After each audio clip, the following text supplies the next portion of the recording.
Marge went to the bank and ran into a robber. Just as the bank manager was about to press the alarm, the robber stopped him and shot the alarm. Instead, he accidentally set off the alarm himself. At that moment, Marge's phone rang, which scared the robber's accomplice out of his wits. On the other side, the security guard, who was on his first day at work, was accidentally killed by the robber on the spot.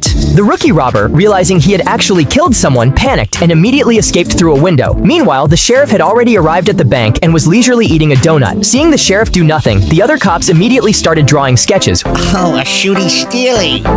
Which left two officers utterly dumbfounded. The robber, now without his accomplice, was on tenterhooks, terrified that he would die there. Marge bravely suggested that the robber surrender. Just as the robber was about to refuse, the infrared sight from outside the window was already aimed at his head. Forced into a corner, the robber asked Marge to visit him in prison. Marge was very hesitant at first, but the Joker reminded her that the robber had a gun, so she had no choice but to agree. With that, the robber was successfully arrested. When Marge got home, her hands were shaking even when she poured coffee. She told Homer she still had to go visit the robber in prison. Homer thought it would be fine if she didn't go, but Marge valued her promises highly and still planned to drive there. On the way, Marge kept mentally preparing herself. Just then, she spotted a newly opened antique shop and immediately went in to check it out. When she got back on the road and continued driving, she gradually began to doubt her promise. At that moment, she saw an apple orchard ahead, and sure enough, she drove right past the prison. Inside the prison, the robber was eagerly waiting for Marge to arrive. Watching his cellmates talking with their families, he started asking the prison guard about Marge's whereabouts, but the answer he got drained all his excitement. At that time, Marge still wanted to take apples to the prison visit. She kept picking apples until she checked the time and realized she had long missed the visiting hours.